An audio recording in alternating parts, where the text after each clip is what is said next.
game hasn't opened yet, as probably obvious by the screen, but I am still going with recording. Hello everybody, this is Unhuman the Doodlebugs, and I'm probably talking quieter because I can hear myself in my earbuds and it's disturbing me.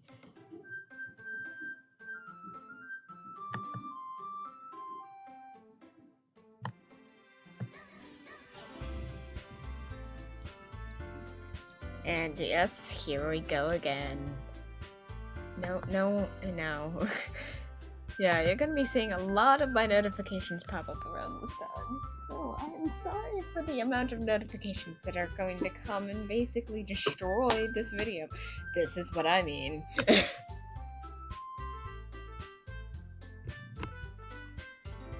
And I think I just knocked something over, but who cares? Let's go with this. Why don't we go ahead and get started? Yes, let's. Actually, I have a request. Do you mind if I make some tea first? Not at all. Thanks very much. If there's one thing that can make my reading time better, it's a nice cup of tea. Not to mention for yourself as well. Yuri stands up and makes her way to the closet. I watch and follow as she retrieves a small water pitcher from the shelf, the kind with a filter inside. Can you hold this for a second? Sure. Yuri hands me the water pitcher and also fetches an electric kettle. I'm going to plug this in at the teacher's desk and then we'll go get some water. She walks past me and sets the kettle down on the teacher's desk. I simply watch her movements. To my surprise, the way she moves really contrasts her speaking mannerisms. Especially because of her long legs, Yuri appears elegant and methodical. Okay, may I have the water pitcher? Thanks, I'll be right back. I might as well walk with you. Yeah, why not? Shall we go then? Yeah. Where are you two off to? Yuri was going to make some tea, so I suddenly realized how weird this sounds to explain this to Monica. We're just filling the water pitcher. I'm gonna have to keep my mouse over here. Okay. Sorry, I was just a bit curious. This is kind of a one-person job, isn't it? Monica, please mind your own business for once. My god, that's perfect. Or do you want to tell me there's something wrong with helping involve Onihime with the club's activities? My mouth gaves. I suppose there's nothing wrong with that. Then let's go, Onihime. I feel like I'm going down a Yuri route right now because of the fact that I can actually relate to this one better than the other characters. Although I do have a lot of friends who act exactly like just about everyone else. And yes, the Dr. Pepper has returned, people. You can't see it, but it's returned. And it still kind of tastes like this weird caramel fusion. I need to start drinking more Fanta and Sprite, but they stopped selling Fanta at the corner store, so I'm gonna have to stick with Sprite from now on, I guess. Yuri quickly exits the room and I follow. Once in the hallway, she suddenly puts her forehead against the wall. I spoke without thinking. How could I say something like that? Yuri? Something about the way she said that made me feel so irritated. Because she's an irritating bitch. What's wrong with me? No, Yuri, I think you did the right thing. I wasn't expecting it, but it's also not right for Monica to judge other people like that. Onihime, how come even when I do something bad, you're being nice to me? Because nothing that you do is as bad as you make it seem in your head. Nobody's perfect. We all have emotions, and we can't always hide them away. But you always amplify things in your head. Your mind turns a light rain shower into a hurricane. No. Wouldn't you hate me for something as terrible as that? Why would I hate you? I can't hate someone for having emotions. What kind of friend would do that? Friend, you say? Yuri lifts her head. Onihime, I really like being friends with you. Thanks, Yuri. I like being friends with you too. I feel kind of awkward saying something like that, but I'm doing my best to help Yuri feel better. Anyway, yeah. Shall we go? Yeah. Yuri and I walked to the nearest water fountain. That was touching and so remotely true. We all have emotions, and they all suck, but we have them, and they make us who we are. Yuri and I walked to the nearest water fountain. Once we fill up the water pitcher, we return to the classroom. Onihime, do you like... I can't remember how to say this. The long tea, I think? Yeah. Yeah. Anything is fine. I love doll teas! Yes, this character finally understands me. There were so many things flawed with this character. Very well. Yuri sets the temperature on the kettle to 200 degrees. Now it's time to get the teapot. You really do this properly, don't you? Of course. I shouldn't do any less when I'm making tea for others, even if I'm not an expert on tea or anything. In that case, you'll only be even more impressed. Perhaps I will. Yuri fetches the teapot and begins measuring the tea leaves. To my surprise, she even starts humming a little to herself. You must be in a good mood now. Is that so? I was letting it show. And you noticed. I was only doing a little bit of thinking, and I decided that I would try expressing myself a little more. Turns out it's not very hard for me to do. When it's you who's around anyways. That's great, Yuri. Don't push yourself too much.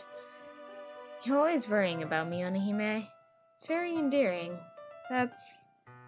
Yuri wasn't kidding. I don't even know if I can keep up with this. I watched Yuri pour a cup of tea for each of us. Onihime, I have another request. Do you mind if we sit on the floor today? What? Why is that?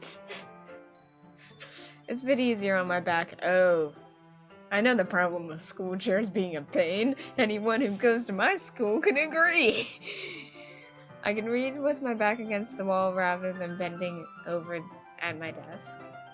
Sorry. I didn't realize. No worries. I just have back pain fairly regularly, so I do my best to manage it. Is that so? I wonder why that is. It's most likely because your posture, right? Always hunched over like that while reading. Yes!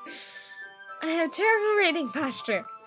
So that's why we should sit on the floor. Fair enough. Oh, go ahead and get the book. I feel like she got embarrassed for different reasons, but I did not read that. I have some chocolate as well. It's a bag of small chocolate candies I kept hitting from Yuri's candy radar.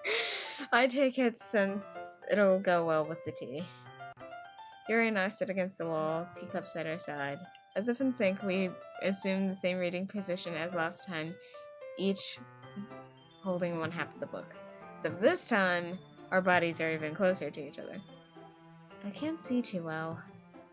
Yuri slides closer till her shoulders are touching. How am I supposed to focus on reading like this? Yuri was always kind of cute, but when she's being less apprehensive, it's almost more than I can handle.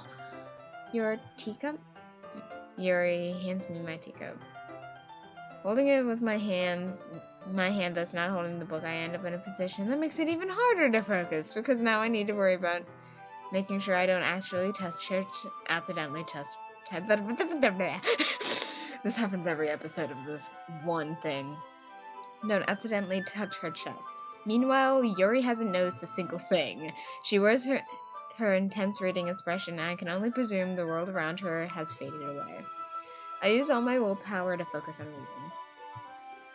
After a few minutes, I finally manage to relax a little. I put the teacup between my legs and fumble with the chocolate wrapper. Sorry. I briefly let go of the book to finish opening the wrapper. You can have as much as you want. That's okay. I won't take any. You sure? Well, if I touch it, then I might get smudges on the pages. Ah, you're right. I didn't even think about that. My bad. No need to apologize. I'll hold the book, okay? Are you sure? Of course. Yuri opens the book with both hands. I still can't help but say the artwork in this game is amazing. She holds it so that I don't have any harder time reading from it.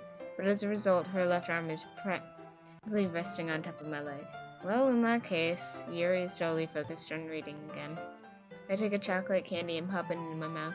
Then I take another chocolate and hold it up to Yuri. She doesn't even look away from the book. She simply parts her lips as if the situation was completely natural.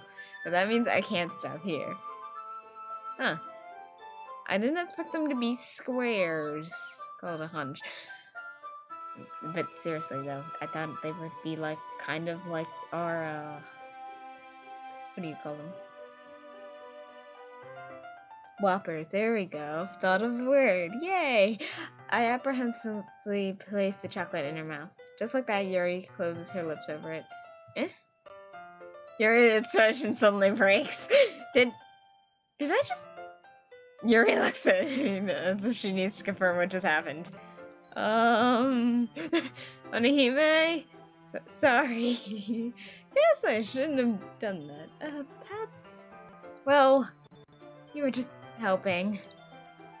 That's something that friends do, right? I mean, not really in this kind of context, but yeah. That's all it was. Yeah. Then you don't need to stop or anything. I see. The situation has gotten really tense. Yuri tries to return to the book, but I can tell just by her expression that she can't even focus now. My heart is pounding. I nervously take another chocolate between my fingers, but this time Yuri's eyes meet mine. How did it even come to this? Because of your idiocy. Yuri doesn't avert her gaze. I notice her chest rising and falling to the rhythm of her breaths. I raise my arm. Just like before, what was I about to say? Yuri parts her lips, but it's different this time. I take the chocolate and place it in her mouth. I feel her hot breath on my fingers. Okay, everyone. Thank you, Monica. Yuri jolts back. It's time to share poems.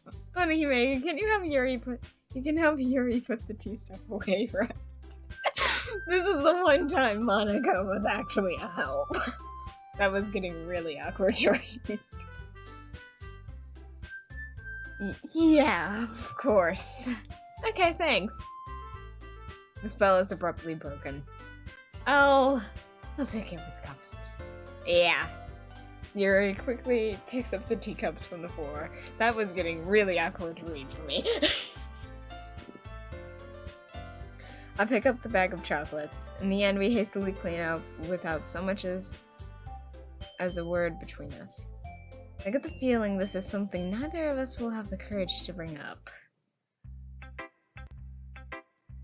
Here we go again with this insanity. Onihime, your writing has only improved in these last few days. Every poem you've shown me is nothing short of spectacular. I can really feel the emotions. I'm a little envious, even. I don't think it ever came to me this naturally. Yuri, that's the wrong way to put it. This never did come naturally to me. But I've been able to improve so much thanks to you. You're really the example I was chasing after. Is that so? Yuri gently smiles to herself. This feeling, I'm so glad I got the chance to share my writing. I never thought it would feel like this. I can remember you mentioning that yesterday. I can't believe you're so good at something you've never even shared, and you've never even shared it with anyone. It's kind of a shame. Maybe, but it's not like I really had a choice. What do you mean? Well, Yuri smiles sadly. Onihime, during lunchtime, I eat by myself. Did you know that? It's a great time to find a quiet spot and do some reading. In fact, I always have some books with me. You could say I really enjoy reading. Well, that's one way to put it anyways. But books are so full of amazing, inspiring people. People you want to fall in love with. Or people you just know would make a really good friend. Cheerful people who will always put a smile on your face. Are deep thinkers and problem solvers who discover the mysteries of life. So when you look at it that way, I'm surrounded by friends every day, you know? And all those friends don't laugh at me. They don't tease me for spacing out all the time. They don't make fun of my body type, and they don't hate me for acting like a know-it-all. People say that about you? I'm not a know-it-all, Onihime. So the opposite, I don't know anything. I don't know how to talk to people. I don't know how to make people see me as normal. I don't even know how to make myself happy. I have all these feelings, and all I can do with them is read and write. That it wasn't until now that I started sharing it with you that I really understood what I was missing all this time. But I really haven't done anything. No, that's wrong. Just be patient and respectful. That's really important to me. I know I'm a difficult person, Onihime. I speak too slowly. I second-guess myself all the time. I read too deeply into things, but every time, you've always treated me just like anyone else. It's so rare that I feel comfortable with myself when I talk to others, but that's why every time I talk to you, I just feel really happy. I see. Well, I treat you how you deserve to be treated, Yuri. And if other people don't see it that way, then screw them. Oh my god, this game is finally talking in a way that I actually normally talk to people. I mean, I joined this club hoping I would make friends, and I would say I've had at least one success. Wouldn't you? If you put it that way, yeah. We really are friends now, aren't we? Yuri puts her head in her hands, but this time smiling as she does it. Do you want to show me your poem? Yeah, I do. Let me get it for you. Oh, here we go. I marvel millions of years in the making, where the womb of the earth chaotically meets the surface under a clear blue sky, and it spans of bliss, but the breath beneath the gray rolling clouds, an endless enigma. Shut up, Semic. I'll feed you later. The easiest world to get lost in is one where everything can be found. One can only build a sand castle where the sand is wet. But where the sand is wet, the tide comes. Will it gently lick your foundations until you give in, or will a sudden wave send you crashing down in the blink of an eye? Either way, the outcome is the same, yet we still build sandcastles. I stand where the foam wraps around my ankles, where my toes squish into the sand. The salty air is therapeutic, the breeze is gentle yet powerful. I sink my toes into the ultimate boundary line, tempted by the foamy tendrils. Turn back and I abandon my peace to erode at the shore. Drift forward and I return to the earth forevermore. Oh, that's actually really cool. I'm aware that the beach is kind of an insane thing to write about, but I did my best to take a more metaphorical approach to it. You say that like you didn't even want to write about it. Oh, you haven't heard? After yesterday, Natsuki and I, well, it was amusing that we wrote about something similar in such different ways, so Natsuki wanted us to write about the same topic as each other again. So I suppose to better compare the differences in our writing styles, our thought processes.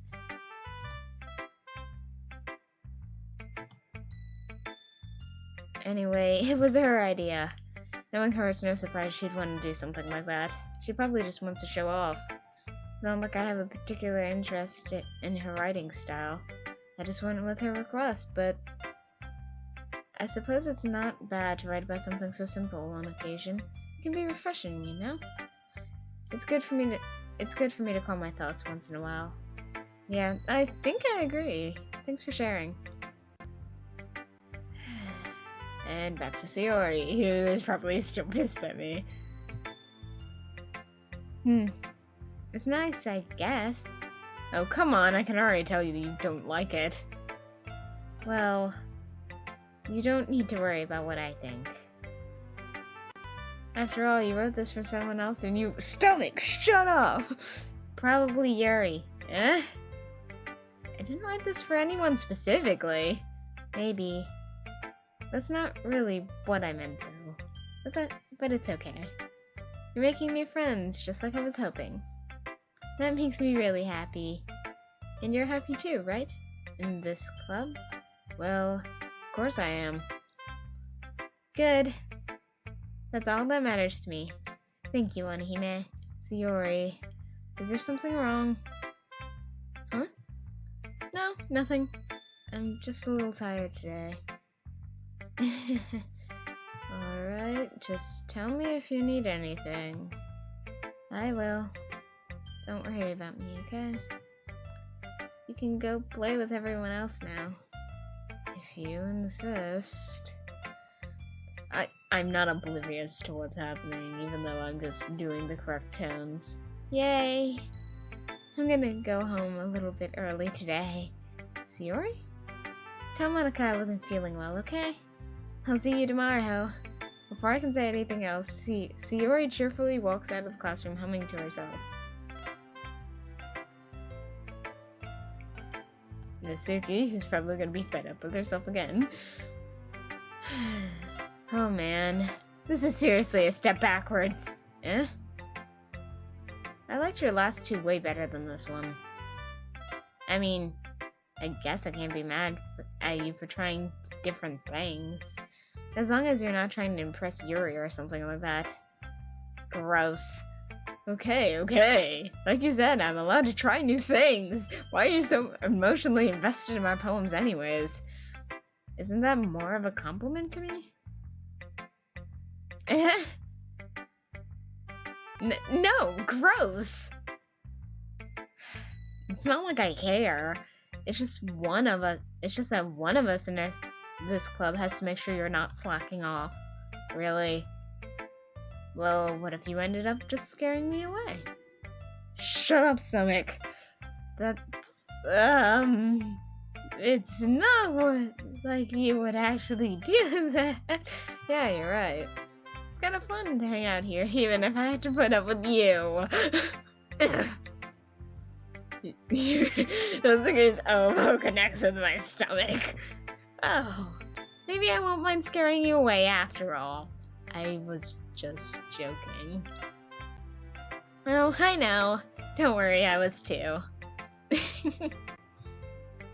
How the hell do you call that a joke?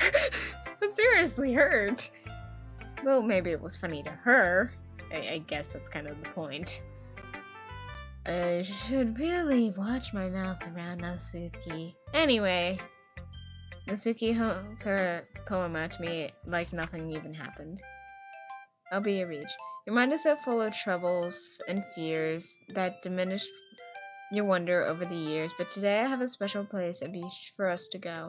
A shore reaching beyond your sight, a sea sparkles with brilliant light. The walls in your mind will melt away before the sunny glow. I'll be the beach that washes your worries away. I'll be the beach that you daydream about each day. I'll be the beach that makes your heart leap in a way that you thought you had left long ago. Let's bury your heavy thoughts in a pile of sand, bathe in sunbeams, and hold out my hand to wash your insecurities in the salty sea and let me see you shine. Leave your memories in the footprint trail, set you free with my windy sail, and remember— shut up, Stomach, and remember the reasons you're wonderful when you press your lips to mine. I'll be the beach that washes your worries away. I'll be the beach that you daydream about each day. I'll be the beach that makes your heart leap in one way You thought you had left long ago, but if you let me by your side, your own beach, your own escape, you'll learn to love yourself again. I actually like that. Yeah. I felt like I kept writing about negative things, so I wanted to write something with a nice message to it for once. And besides, the beach is awesome. It's kind of hard to write anything negative about the beach. Well, Yuri's take on it was a little more solemn. Oh, that's... Geez, she better not have said anything bad about mine. After all, she was the one who wanted us to write about the same topic. Oh, here we go again. Ugh, you can really see her doing that too. Making us write about a simple topic, then trying to impress me by coming up with something all fancy. Well, it's not like I care. I just did it anyways. I mean, I guess mine ended up being metaphorical too. There's nothing wrong with doing that once in a while. At the very least, it was good practice. And now back to the creepy bitch that is Monica. Hi, Anahime. Have you thought about what you want to submit to perform at the festival? Well, being in the club is one thing, but performing in front of a bunch of people, I'll have to give it some more thought. Okay, no pressure. But whatever you do, I'm sure will turn out great. It would make me happy to see. It would also make me happy to see. Anyways, let's take a look at today's poem. Sure. I let Monica... Oh, fuck's sake, stomach. I let Monica take the poem I'm holding in my hands. This one's good. Feels like you're not only getting more comfortable with your style, but the imagery is much better than the last one I read. Just wondering, but have you been finding inspiration in Yuri's writing style? I guess so. You can't deny that she's talented. Yeah, totally. I think her poems are the most romantic. That's the best way to describe it. I love the fact that I chose only words about heartbreak, and that's what they come up with to say about that one. Oh, it's not even 30 minutes yet. Yay. She's like a totally different person when she picks up a pen. I noticed that too. Or when she's talking about literature, it's like a light turns on inside of her. Sadly, it's hard to get much personal conversation out of her. Trust me, I've tried. Who knows what goes on in that head of hers? I hope you don't mean that in a bad way. No, of course not. I just meant I wish she didn't keep so much to herself. But still, defending her like that, you must be pretty into her. Eh? You completely misunderstood. Calm down, I'm kidding. Besides, I'm pretty sure she's already got a boyfriend. Wait, really? Yeah, a fictional one anyways. Monica kind of whispers that last part to me. It's just a hunch, but... well, there's not really anything wrong with that. Oh, well, I know. I was just saying. Anyway, I'll share my poem with you now, alright? Alright. I'm not looking forward to this. The lady who knows everything. Okay. An old tale tells of a lady who wanders Earth, the lady who knows everything. A beautiful lady who found... No! Wrong way! Bad mouse! No! Okay, no, seriously, what's going on? Go up. Scroll back up. Go back. Good. Scroll back up, god damn it! A beautiful lady who's found every answer, all meaning, all purpose, all that was ever sought. And here I am, a feather... Okay, for Christ's sakes, laptop, are you really going to do this to me now? Lost adrift in the sky, a victim of currents of wind. Day after day I search with little hope, knowing legends don't exist. But when all else has failed me, others have turned away. The legend is all that remains, the last dim star glittering in the twilight sky, until one day the wind ceases to blow. Oh, I fall and I fall and fall even more, gentle as a feather, dry quill, expressionless. But a hand catches me between the thumb and forefinger to the hand of a beautiful lady. I look at her and find no end to her gaze. The lady who knows everything knows what I'm thinking. Before I can speak, she responds in a hollow voice. I've found every answer, all of which amount to nothing. There is no meaning, there is no purpose, and we only seek the impossible. I'm not your legend does not exist. And with a breath, she blows me afloat, and I pick up a gust of wind. So I'm talking. You know, I feel like learning and looking for answers are the sorts of things that give me life meaning. Not to get too philosophical or anything, but it was kind of on my mind, so I wrote about it. I see. Never really put much thought into it. In a way, it's almost paradoxical. Because if we had all the answers, wouldn't the world start to lose its meaning? There's one thing I noticed. It seems like everyone in this club prefers writing about things that are more sad than happy. Are you surprised? I mean, if everything was okay, we wouldn't really have anything to write about now, would we? Humans are two-dimensional creatures. If you think of it, I'd think you'd know that better than anyone. I mean, one-dimensional? Yeah, that. Anyway, here's Monica's writing tip of the day. Are you ever too shy to share your writing because you're afraid that it's not good? It can be really disheartening to get a lukewarm response to something you put so much time into. But if you find other people who enjoy writing, then sharing becomes a lot easier. Because instead of just telling you that your writing is good or bad or okay, they'll want to focus more on everything that went into it and the things that you can work on. It's much more encouraging that way, and it'll make you want to continue improving. It's almost like having your own little literature club, don't you think? And that's my advice for today. Thanks for listening. At least it wasn't creepy this time. Okay, I'm gonna save, and I will continue this in the next episode. So, thank you guys so much for watching. This is Onihime the Chutofat signing off, and I will see all of you in the next video.